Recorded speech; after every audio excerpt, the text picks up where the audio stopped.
నమస్తే, welcome to business weekend.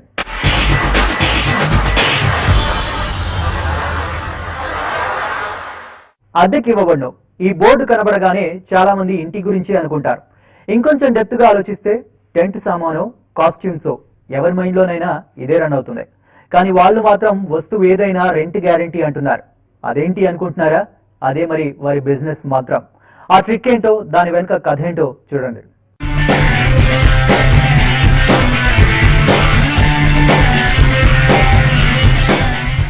అద్దె బతుకులని అనుకుంటాం కానీ అందులోనే బోలెడంత సుఖం ఉందని చాలా మందికి తెలియదు.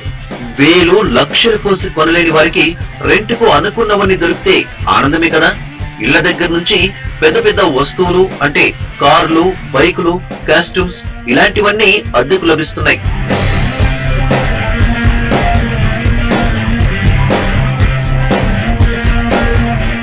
అవి మాత్రమే కాదు, కంప్యూటర్లు, ల్యాప్టాప్లు, కెమెరాలు, ఫ్రిడ్జ్లు ఇలా వస్తువు ఏదైనా పని లేదనుకుంటే అద్దెకు ఇచ్చేయచ్చట. చేయాల్సిందల్లా ఒకటే, subrentkaru.com వెబ్సైట్ లో పెట్టేయడమే. ఆ తర్వాత మీ చేతికి రెంట్ వచ్చేస్తుంది.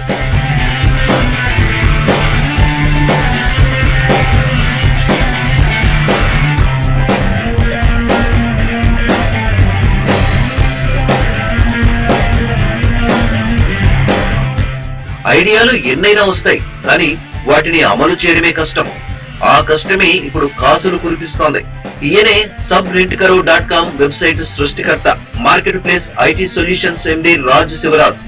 వాడటం లేదు అనుకున్న వస్తువు అంటే పిల్లల ఆట వస్తువుల నుంచి ప్రీమియం కార్ల వరకు, పుస్తకాల నుంచి ఏసీల వరకు, పట్టు చీరల నుంచి బంగారు ఆభరణాల దాకా ఈ వెబ్సైట్ లో అద్దెకు దొరుకుతాయని చెప్తున్నారు. ఆ వస్తువును ఎలా తీసుకోవడం అనే సందేహం కూడా అవసరం లేదు. కోరుకున్న ఐటమ్ ను డైరెక్ట్ గా డోర్ డెలివరీ చేస్తామని చెప్తున్నారు సంస్థ ఎండి రాజ్ శివరాజ్. ఫస్ట్ టైం అండి మన కంట్రీలో ఇట్లా రెంటల్స్ తీసుకోవడం. ఎప్పుడైనా ప్రోడక్ట్స్ అంటే మనకి చాలా ఎమోషనల్ కనెక్ట్ ఉంటుంది.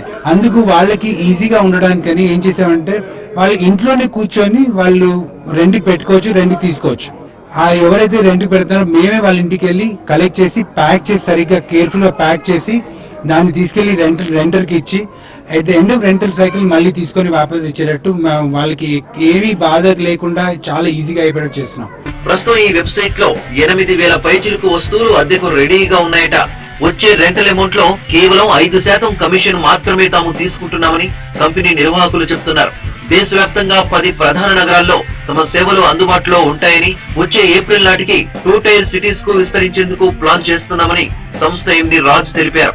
హైదరాబాద్ కేంద్రంగా పనిచేస్తున్న ఈ సంస్థలో 26 మంది ఉద్యోగులు పనిచేస్తుండగా త్వరలోనే ఈ సంఖ్యను 300కు పెంచనున్నామని చెప్తున్నారు. ఆల్రెడీ ఈ రోజుకి 8,000 దాకా ప్రోడక్ట్స్ వచ్చేసాయండి మన దగ్గర. ఒక బైక్ నుంచి, ఒక కార్ నుంచి స్పూన్ల దాకా కూడా వచ్చాయండి మన దగ్గర. ఒక age old method, tried and tested method గా కమిషన్ బేసిస్ తీసుకున్నామండి. ప్రస్తుతం 10 సిటీలో లాంచ్ చేస్తున్నామండి.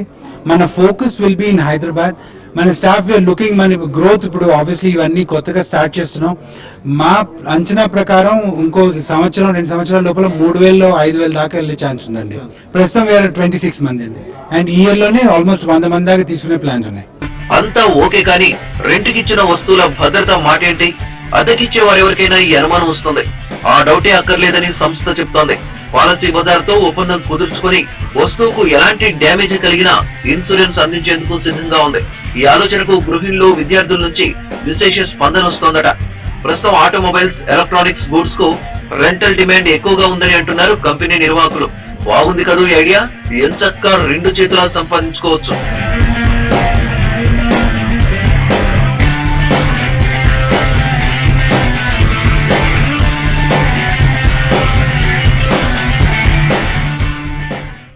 పౌల్ట్రీ పరిశ్రమ గత 4 ఏళ్లుగా గడ్డు పరిస్థితిని ఎదుర్కొంటోంది. దాణా రేట్లు గణనీయంగా పెరగడం, వర్షాభావ పరిస్థితులు, ఇలా కారణాలు ఏవైనా కోళ్ల పెంపకం లాభసాటిగా లేదని పరిశ్రమ వర్గాలు ఆందోళన వ్యక్తం చేస్తున్నాయి.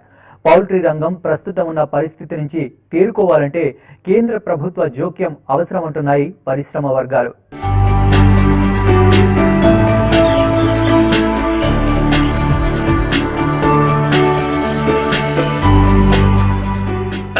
భారత్ గుడ్ల ఉత్పత్తిలో 2వ స్థానంలో, కోడి మాంసం ఉత్పత్తిలో 3వ స్థానంలోనూ ఉంది.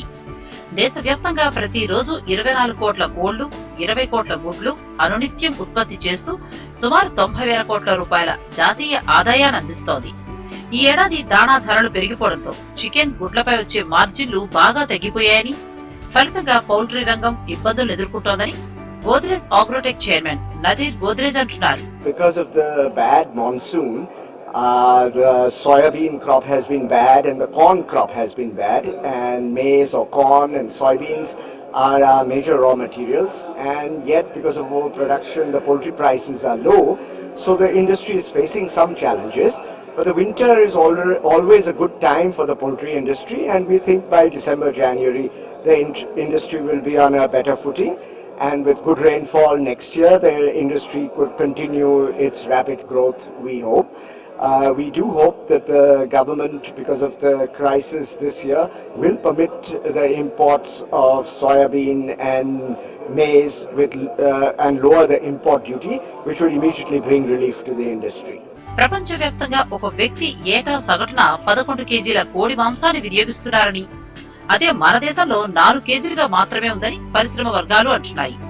మన దేశంలో చికెన్ వినియోగం చాలా తక్కువని, అందుకే ఈ రంగంలో ఎన్నో అవకాశాలున్నాయని గోద్రేజ్ అగ్రోవెట్ ఎండీ బలరాం యాదవ్ అంటున్నారు.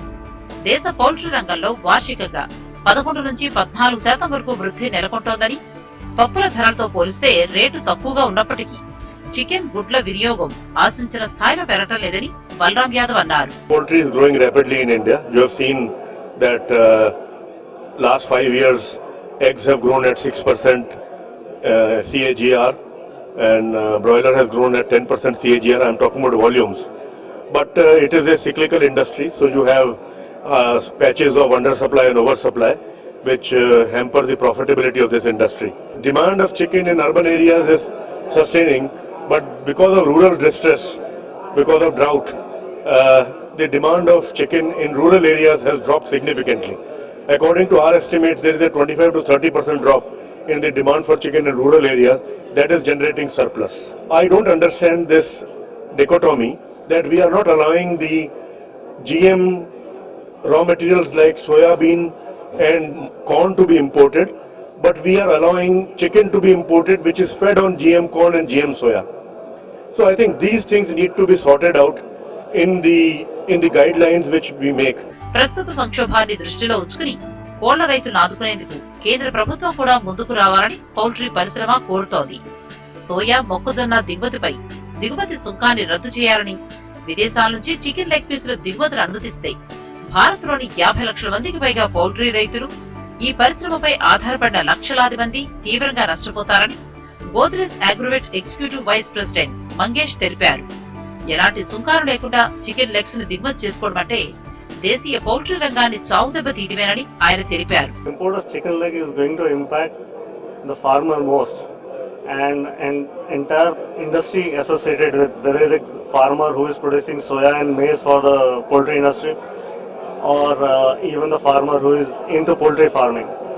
And as industry body, we have been trying government to put these ideas forward that create a level playing field for the industry, because we don't have import of GM crop, where American or Brazil as a country they have big advantage. So cost for farmer is not coming down. However, his realization today is about 55 rupees per kg for chicken, for broiler birds, while the cost of production is 65 to 70 rupees. Farmer is not making money. When I said agri status will help farmers to get bank loans at lower interest cost, that will help. It will bring much more focus in terms of priority lending. So then total availability of credit will also improve, and that is where farmer will get one good relief. గ్రామీణ, పట్టణ ప్రాంతాల్లో లక్షలాది మందికి ఉపాధిని కల్పిస్తున్న poultry రంగానికి వ్యవసాయ హోదా కల్పించాలని పౌల్ట్రీ వర్గాలు ప్రభుత్వాన్ని కోరుతున్నాయి.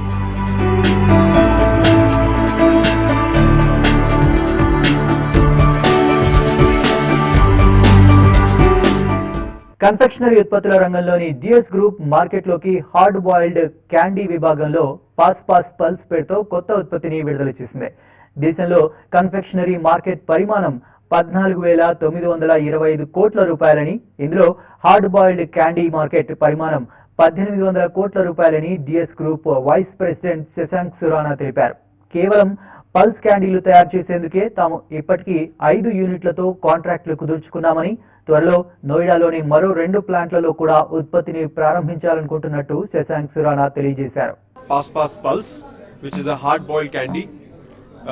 We test marketed the product in Telangana and Andhra Pradesh, and the response has been very fabulous. It's very encouraging. So today we are going full-fledgedly, the launching in Telangana, Andhra Pradesh, and other states of the south. Pas Pulse is a hard-boiled candy. We have come out in the Kacha Aam flavor, which dominates the category, about 50%. And it has a surprise element to it. It's a tangy twist. So once you have it, you'll enjoy the taste, you'll enjoy the experience, I'm sure. Right now, we are in the tone of about 45 to 50 crores that we have clocked till now in this financial year. We started to launch right in April. We would be targeting about 100 plus in this financial year. We'll be getting into new flavors in Pas Pulse. In the next 2-3 months, we should be getting into 2 or 3 new flavors. And new formats also we are trying. Our R&D team are working on it. So as soon as it is ready, we should be getting that also into the market. Business weekend లో ఇప్పుడు short break తీసుకుందాం.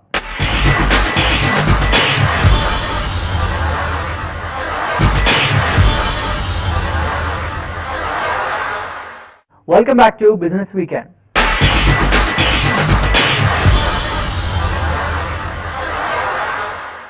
హెచ్ఐవితో బాధపడే వారిని హక్కున చేర్చుకోవాలని US consulate general Michael Mullins పిలుపునిచ్చారు. హెచ్ఐవి సోకిందని తెలియగానే ఎంతో మంది ఇక చావే శరణ్యమని భావిస్తున్నారని, అలాంటి వారికి జీవితంపై భరోసా కలిగించేలా ప్రతి ఒక్కరూ కృషి చేయాలని చెప్పారు. డిసెంబర్ 1న వరల్డ్ ఎయిడ్స్ డేను పురస్కరించుకొని హైదరాబాద్ లో స్నేహపూర్వక సమావేశాన్ని అమెరికన్ కాన్సులేట్ ఏర్పాటు చేసింది. ఈ సదస్సుకు ఏపీ, తెలంగాణ రాష్ట్ర ఎయిడ్స్ నియంత్రణ సంస్థ ఉన్నతాధికారులు, ఇన్స్టిట్యూట్ ఆఫ్ ప్రివెంటివ్ మెడిసిన్ ప్రతినిధులతో పాటు పలు స్వచ్ఛంద సంస్థల ప్రతినిధులు, హెచ్ఐవితో జీవిస్తున్న వారు, విదేశీ ప్రతినిధులు హాజరయ్యారు. హెచ్ఐవి రహిత సమాజాన్ని సాధించడమే లక్ష్యంగా అమెరికా కృషి చేస్తోందని ఈ సందర్భంగా US consulate general Michael Mullins తెలియజేశారు. ప్రభుత్వ, ప్రైవేటు రంగాలు కలిసి పనిచేస్తే అది అసాధ్యమేమీ కాదని ఆయన తెలిపారు. హెచ్ఐవి సోకిందని తెలియగానే ఇక చావే శరణ్యమనే భావన ఎక్కువ మందిలో ఉందని, వ్యాధిగ్రస్తులకు జీవితంపై భరోసా కలిగించేలా కృషి చేయాలని US consulate general Michael Mullins పిలుపునిచ్చారు. Our main organization for supporting efforts of AIDS and HIV in India is with the Center for Disease Control, CDC, which helped organize this event tonight. It was originally here about 15 years ago, starting off with 1 or 2 people. Now it's the largest agency at the embassy in New Delhi, and it has millions of dollars that it uses throughout India, but particularly in AP and Telangana in the fight against AIDS. And there are lots of programs that they do in cooperation with the private sector and with NGOs and NPOs, but also with the government sector. And to give you one initiative that they're working on, they sponsor a clinic that works with HIV-infected mothers to be and provides them the retrovirals that they will need in order to not transmit HIV to the unborn child. గత 15 ఏళ్లుగా తాను హెచ్ఐవితో బాధపడుతున్నానని, 1-2 నెలల్లోనే చనిపోతానని ఎంతో మంది భయపెట్టారని HIV బాధితురాలు ఒకరు తెలిపారు. తాను ఎంతో ధైర్యంగా నిలబడ్డానని, ఇప్పటికీ ఎంతో ఆరోగ్యంగా ఉన్నానని, వ్యాధిగ్రస్తులకు జీవితంపై భరోసా కలిగించేలా కృషి చేయాలని ఆమె చెప్పారు. హెచ్ఐవి అంటే ఎయిడ్స్ అనేవాళ్ళు. ఎయిడ్స్ అనేది 1-2 months లో చనిపోతారు, ఇంకా వాళ్ళకి లైఫ్ లేదు అనేవారు. సో ఆ పెయిన్ అనేది నాకు చాలా అనిపించింది. ఎందుకంటే నేను ఆ టైంలో నా ఐస్ వేరే హెచ్ఐవి పాజిటివ్ ఉన్నారా అని సెర్చ్ చేసింది. సో ఆ ఉద్దేశంతో మేము ఈ సిబిఓ స్టార్ట్ చేసాం. ఎందుకంటే ఇది 2 months లో లైఫ్ అయిపోతే నాకు ఇంతకు ముందు ఒక బాబు ఉన్నాడు, ఆ బాబు పరిస్థితి ఏంటి అవన్నీ కూడా ఆలోచించి సొసైటీ కూడా అటెండ్ చేశాను నేను. సో ఆ టైంలో నాకు ఒక మంచి కౌన్సిలింగ్ దొరికింది కాబట్టి, మంచి ఫ్యామిలీ సపోర్ట్ దొరికింది కాబట్టి నేను ఇప్పుడు ఈ స్టేజ్ లో ఇక్కడ నేను మీ ముందు ఓపెన్ గా చెప్పుకోగలుగుతున్నాను. ఇప్పటికీ సాధారణ ప్రజల్లోనూ అలాగే కొందరు వైద్యుల్లోనూ హెచ్ఐవి వ్యాధిగ్రస్తుల పట్ల ఉన్న చిన్న చూపును తొలగించేందుకు మనందరం సమిష్టిగా కలిసి పనిచేయాలని US consulate general Michael Mullins తెలిపారు. వరుసగా 2వ వారం స్టాక్ మార్కెట్లు లాభాలతో ముగిశాయి. వారం మొత్తం మీద సెన్సెక్స్ 258 పాయింట్లు, నిఫ్టీ 86 పాయింట్లు లాభపడ్డాయి. ఇక ఈ వారం స్టాక్ మార్కెట్లపై విశ్లేషణ, అలాగే వచ్చే వారం మార్కెట్లు ఎలా కదలాడవచ్చు, F&O రికమెండేషన్స్ కోసం మార్కెట్ అనలిస్ట్ కుటుంబరావు విశ్లేషణను ఇప్పుడు చూద్దాం. మార్కెట్స్ గత వారం కన్సాలిడేషన్ మోడ్లో విత్ అప్వర్డ్ బయాస్ తోటి అనమాట పాజిటివ్గా ట్రేడ్ అయినాయి. ఇన్ఫ్యాక్ట్ బీఎస్సీ సెన్సెక్స్ దాదాపు 258 పాయింట్లు లాభపడింది. అదేవిధంగా ఎన్ఎస్సీ నిఫ్టీ కూడా అనమాట దాదాపు 85 పాయింట్లు లాభపడటం చూసాం. అయితే clearly positive global cues plus అనమాట యూఎస్ ఎకానమీ బెటర్గా ఉండొచ్చని ఎక్స్పెక్టేషన్స్ తోటి అండ్ అన్నిటికంటే ఎక్కువ అనమాట పార్లమెంట్ సెషన్ ఏదైతే స్టార్ట్ అవుతుందో అందులోనమాట ఎట్ లాస్ట్ జిఎస్టీ బిల్ పైన కాస్త పాజిటివ్ డిస్కషన్ అవ్వచ్చు బిట్వీన్ రూలింగ్ కోalition ఎన్డీఏకి ఇటు యూపీఏ మధ్య కూడా అని చెప్పేసి కాస్త ఎక్స్పెక్టేషన్స్ రావడంతో ఓవరాల్గా మాత్రం క్లియర్లీ మార్కెట్స్ అనమాట సెక్టార్ వైజ్ చూస్తే కనుక చాలా రేంజ్ బౌండ్గాను స్పెసిఫిక్ మూవ్స్ చేస్తున్నాయి అనమాట. గత వారం చూస్తే లాస్ట్ కపుల్ ఆఫ్ డేస్లో బ్యాంకింగ్ స్టాక్స్ స్ట్రాంగ్గా పెర్ఫామ్ చేయటం, అంతకుముందు రియాలిటీ స్టాక్స్ బాగా పెర్ఫామ్ చేయటం కూడా మనం చూడొచ్చు. అండ్ అదేవిధంగా న్యూస్ డ్రివెన్ యాక్టివిటీ తోటి కొన్ని ఫార్మా స్టాక్స్ క్రాష్ అవ్వటం, రెడ్డీస్ లాంటి అనమాట యూఎస్ ఎఫ్డిఏ వార్నింగ్ తోటి కూడా మనం అబ్జర్వ్ చేయొచ్చు. ఓవరాల్గా మాత్రం మార్కెట్స్ కరెంట్ కన్సాలిడేషన్ మూవ్లో నుంచి బ్రేక్అవుట్ రావాలంటే కనుక ఖచ్చితంగా అనమాట యూఎస్ ఫెడ్ మీట్ ఏదైతే ఉందో December 15th, 16th అనమాట అదే డైరెక్షన్ ఇస్తుంది అలాంగ్ విత్ పార్లమెంట్లో అయ్యే డెవలప్మెంట్స్ని బట్టి అని చెప్పేసి అని అనుకోవచ్చు. ఇండెక్స్ టెక్నికల్స్ చూస్తే కనుక క్లియర్లీ 26,000 పైన సెన్సెక్స్ అండ్ 1,700 పైన నిఫ్టీ క్లోజ్ అవటం అనమాట కొంచెం పాజిటివ్ అని చెప్పేసి అనుకోవాలి. ఇటు బీఎస్సీ సెన్సెక్స్కి క్లోజర్ టు 26,500 స్ట్రాంగ్ రెసిస్టెన్స్ రావచ్చు అనమాట. అదేవిధంగా ఎన్ఎస్సీ నిఫ్టీకి కూడా 8,000 క్రాస్ అవటమే 80-20 to 80-50 బ్యాండ్లో స్ట్రాంగ్ రెసిస్టెన్స్ వచ్చే పాసిబిలిటీ ఉంది. ఆ లెవెల్స్ క్రాస్ అయితే కనుక definitely Sensex another 300 points, Nifty another 100 points కూడా ర్యాలీ అయ్యే పాసిబిలిటీని మనం రూల్ అవుట్ చేయలేం. అదే ఆన్ డౌన్ సైడ్ చూస్తే క్లియర్లీ 26,000 కింద 25,800 to 26,000 బ్యాండ్లో స్ట్రాంగ్ మద్దతు కనిపిస్తుంది బీఎస్సీ సెన్సెక్స్కి. అన్లెస్ 25,800 బ్యాండ్ బ్రీచ్ అయితే నేను అనమాట ఫ్రెష్ షార్టింగ్ అటెంప్ట్ చేయొచ్చు, టిల్ దెన్ అవాయిడ్ చేయమంటాను. అదేవిధంగా నిఫ్టీలో కూడా 7850కి క్లోజర్గా స్ట్రాంగ్ సపోర్ట్ కనిపిస్తుంది. 7850 బ్రేక్ అయితే కనుక 7750 టెస్ట్ చేసినా కూడా సర్ప్రైజ్ కాదు. స్పెసిఫిక్ స్టాక్స్కి వస్తే కొన్ని stocks buy on decline suggest చేస్తున్నాయి నెక్స్ట్ వీక్ అనమాట.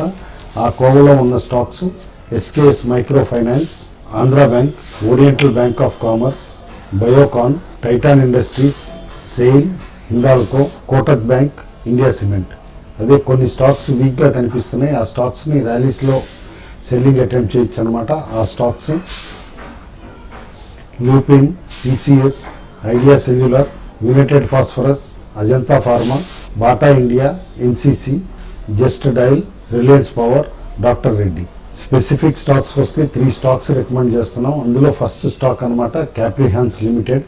ఇది పీవీసీ రిజిడ్ షీట్స్ ఫిలిమ్స్ తయారు చేసే కంపెనీ అనమాట. ఇటు ఫార్మా సెక్టార్కి ప్లస్ అనమాట ప్లాస్టిక్ ప్రొడక్ట్స్ తయారు చేసే కంపెనీ అండ్ వైడ్ బ్రాండ్ అనమాట. ఈ కంపెనీకి సన్ ల్యాక్ కానీ సన్ బోర్డ్ కానీ ఇట్లా, ఎందుకంటే కారుగేటెడ్ ప్లాస్టిక్ బోర్డ్స్ ఇట్లా వేరియస్ ప్లాస్టిక్ ఫిలిం బేస్డ్ అనమాట బోర్డ్స్ తయారు చేసే కంపెనీ అండ్ గుడ్ బ్రాండింగ్ ఉండటంతో స్టడీ పెర్ఫార్మెన్స్ చూపిస్తుంది. అండ్ రా మెటీరియల్ కాస్ట్ కూడా రీసెంట్లీ తగ్గడంతో కంపెనీ కూడా కొంచెం బెటర్ పెర్ఫార్మెన్స్ Q2లో చూపించడం చూసాం. నెక్స్ట్ Q2 క్వార్టర్స్లో కూడా ఇంకా బెటర్ పెర్ఫార్మెన్స్ చూపిస్తుందని చెప్పేసి ఈ స్టడీ పెర్ఫార్మింగ్ కంపెనీని రికమెండ్ చేస్తున్నాం. కరెంట్ లెవెల్స్ దగ్గర నుంచి 60 to 70% రిటర్న్స్ నెక్స్ట్ 1 yearలో ఈ స్టాక్ ఇవ్వచ్చు అని చెప్పేసి సజెస్ట్ చేస్తున్నాం. సెకండ్ స్టాక్ రికమెండ్ చేస్తుంది ఇండియన్ హ్యూమ్ పైప్ లిమిటెడ్ అనమాట. Largest Hume pipe manufacturer of the country. Across the country దాదాపు 22 ఫ్యాక్టరీలు ఉన్నాయన్నమాట ఈ కంపెనీకి.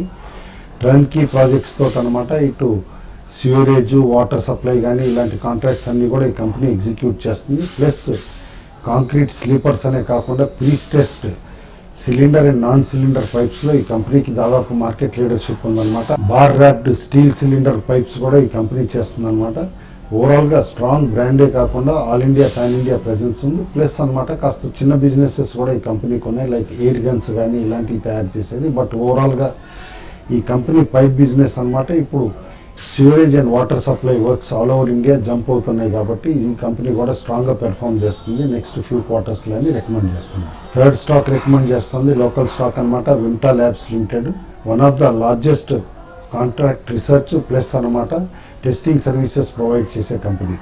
ఇన్ఫ్యాక్ట్ బోత్ క్లినికల్ రీసెర్చ్ అనే కాకుండా అనమాట ఫుడ్ అండ్ ఫార్మాసిటికల్ కంపెనీస్కి చాలా వాటికి అనమాట ఈ టెస్టింగ్ సర్వీసెస్ ఈ కంపెనీ ప్రొవైడ్ చేస్తుంది.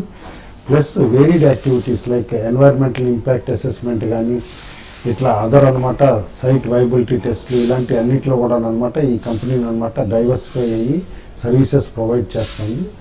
అండ్ స్ట్రాంగ్ నీష్ సెగ్మెంట్లో ఉన్న ప్లేయర్ కాబట్టి అనమాట. అండ్ సెకండ్ క్వార్టర్ ఫలితాలు కూడా చూస్తూ ఉంటే కనుక బెటర్ టైమ్స్ ఉన్నాయి కంపెనీకి అని ముందు అనుకోవచ్చు. కాబట్టి ఈ కంపెనీని కూడా స్ట్రాంగ్గా రికమెండ్ చేస్తున్నాం. ఇవి వారం బిజినెస్ వీకెండ్ విశేషాలు. వచ్చే వారం మరిన్ని బిజినెస్ వార్తలతో మళ్ళీ కలుద్దాం. నమస్తే.